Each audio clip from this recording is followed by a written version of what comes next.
Hey, how's it going guys? It's Nate here, and welcome back to our Hidden Weapons in Skyrim mini-series. Videos where we find and dissect the unique bows, blades, battle axes, and other tools for dealing with our foes in the Elder Scrolls V. However effective they may be.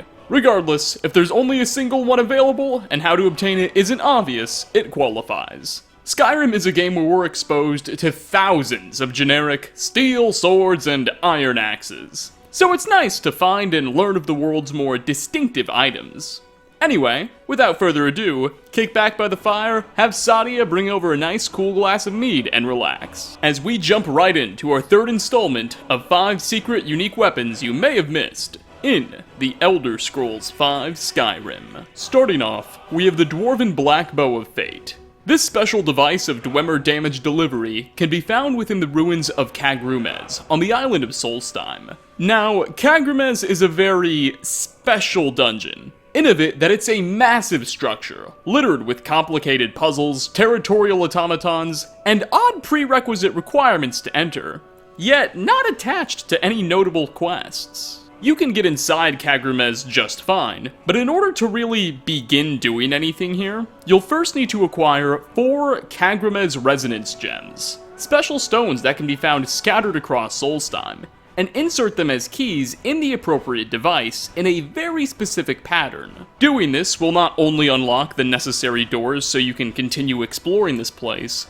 but it triggers a process we call the Trials of Kagrumez. That is to say, you'll be forced to fight your way through 3 layers of different traps, robots, and puzzles in order to make it throughout this complex. But once the nightmare has been completed, and you've successfully pushed through the gauntlet, you'll arrive in the final chamber of the structure, where, lying peacefully on its rack, the unique Dwarven Black Bow of Fate awaits your loving embrace. The bow itself boasts a somewhat custom appearance, using a similar model to that of a traditional Dwarven bow, but using a black rather than golden color scheme, as well as coming with some unique lighting effects. From a stats perspective, this bow doesn't initially appear to be all that superior to a traditional Dwarven bow, dealing just a single point of damage more than its generic counterpart.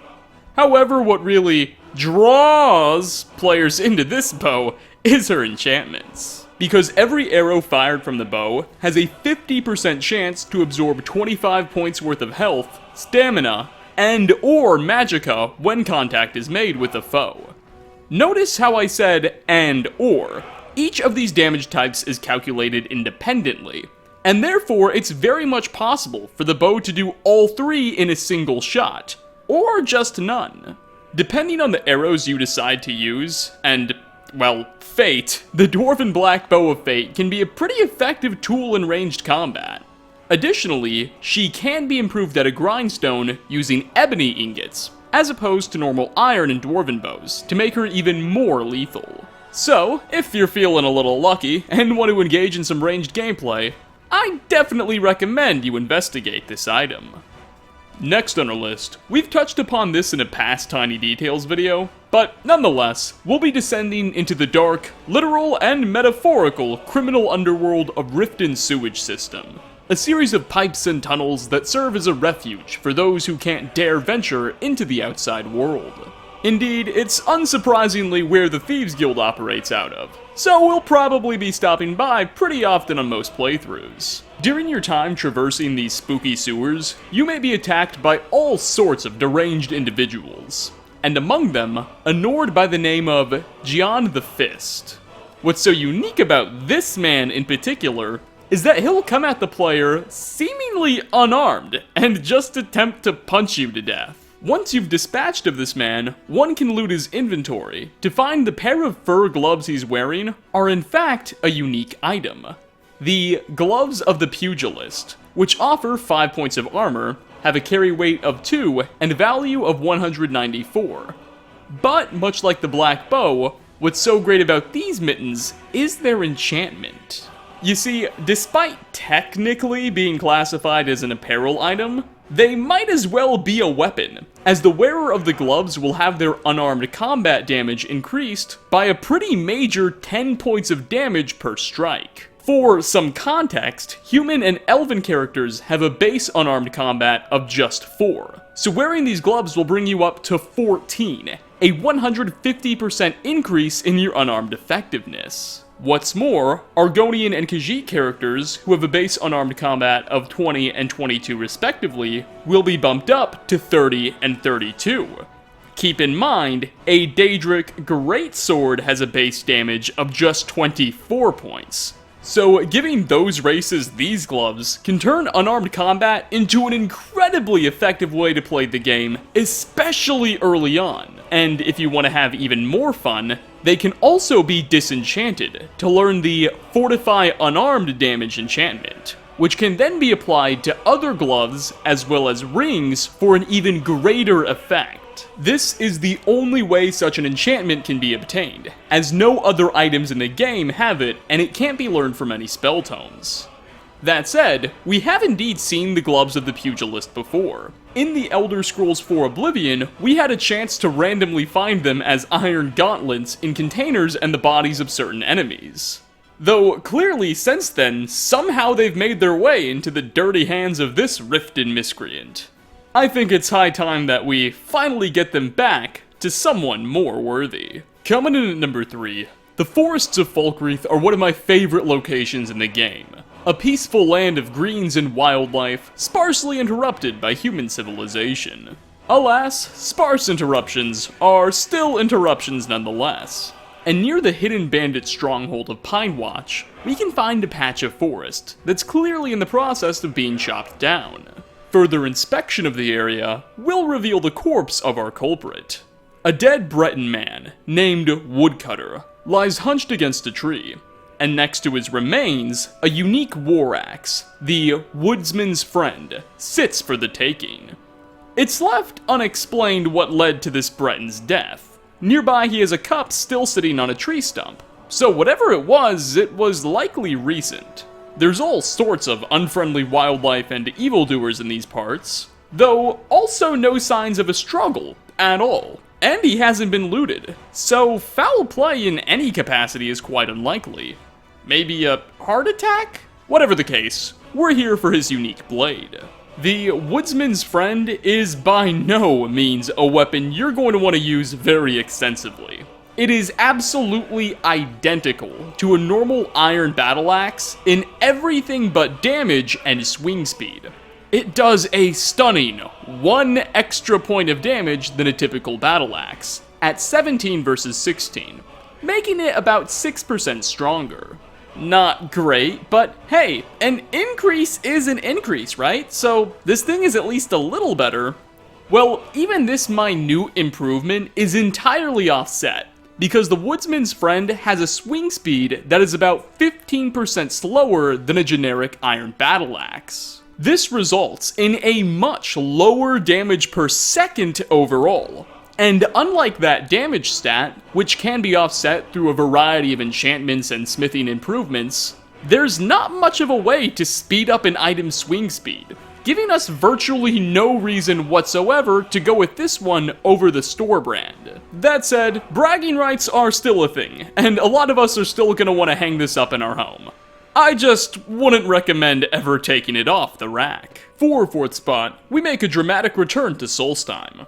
Brodier Grove is a small gathering of large stones at the center of the island, where a small gang of reavers have decided to take up their residence. Initially, these ashy bandits seem to behave like any other, acting with hostility and charging at any moving creature they can in the hopes of plunder and profit. But after you've cleared them all out, you'll discover that this gang's reaver lord wasn't wielding a normal sword when he attacked you. No, in his inventory will be the uniquely named claymore, Stormfang. Now, Stormfang shares a model and most of its base stats with an ordinary steel greatsword, those being 17 points of base damage, 17 weight, and a value of 1,175 septims. Though, it's the lore behind this blade and her special enchantments that make it really stand out. In the Elder Scrolls III Morrowind's Blood Moon DLC, which also took place on Solstheim, the Nerevarine could find a Nordman named Ulfgar the Unending at his home, which was suspiciously close to Brodier's Grove. He'd claimed to be over 500 years old, refusing to die until he could find a warrior capable of sending him to Sovngarde. Ulfgar would request that the player agree to face off in battle, hoping that you would win so he could finally pass on in peace. If any of you have ever had that random encounter with an old orc looking for a good death, this was pretty much the same thing. The weapon Ulfgar would use in your ensuing showdown would be none other than a sword named Stormfang, which of course could be looted as your reward for finally granting the elderly man his wish. Stormfang in Morrowind had a shock damage enchantment that would do anywhere between 1 and 20 points of electric damage per hit. Likewise, in Skyrim, her enchantment does a guaranteed 30 points of shock plus 15 points of magicka damage. So, the Elder Scrolls V version may be marginally better than the original. Nonetheless, much like the pugilist's gloves, I have some serious questions regarding how the sword found its way from the Nerevarines' hands all the way back here. But that's probably a mystery for another day. And finally, last on our list, we have another item that's more or less just a good decoration piece, but still wields what I think is quite the hilarious backstory. Crystal Drift Cave is a tiny cave located in the Rift. Inside, you'll find a variety of not-so-friendly furry friends that'll attempt to devour the Dovahkiin. Once they've been dealt with, you'll also notice people were clearly living here. And, located atop a large pile of rocks at the cave's center, will be the body of Gadnor, a dead elf. And next to him, his unique staff, Gadnor's Staff of Charming. It's not immediately apparent what caused this character to die, but more on that later. Gadnor's Staff of Charming, curiously, isn't a Staff of Charming at all. Its enchantment is in fact a Fury one, causing creatures and people up to level 4 to attack anything nearby for 60 seconds. So right off the bat, it's apparent this isn't the most powerful item, though it is one of the only ways to come into contact with a Fury enchantment early in the game, without you needing to do anything. So there is that. But what strikes me so much about this item is its contradicting name. A Staff of Charming that causes people to go crazy. What's going on here? Initially, I had suspected maybe Bethesda just made a mistake with the naming, and that's what the wiki proposes.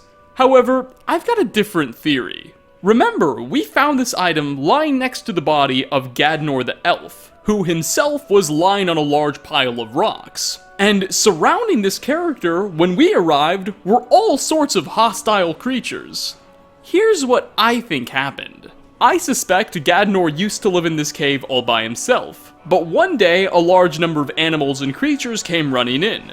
Terrified, he climbed on top of these rocks and tried to use his staff to calm them down, but obviously it didn't work that well. And eventually he probably just starved to death, afraid to come down and get eaten. And the name of this staff was just Bethesda being a little bit sarcastic. Alternatively, it's also possible that maybe Gadnor thought his staff was a Staff of Charming, but when he used it, he only further agitated all the creatures trying to eat him, which is even a little bit more hilarious. However he passed away, it'll be up to us to take his staff and put it to good use. Or, if we're being honest, since it's not that great, just sell it at a vendor, but you do you.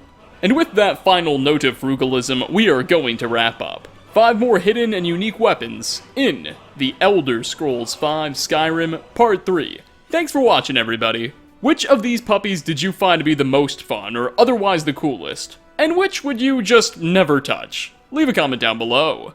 As always, like ratings are very much appreciated. Again, thanks for stopping by, and hope to catch you all in my next video. Peace out, everyone.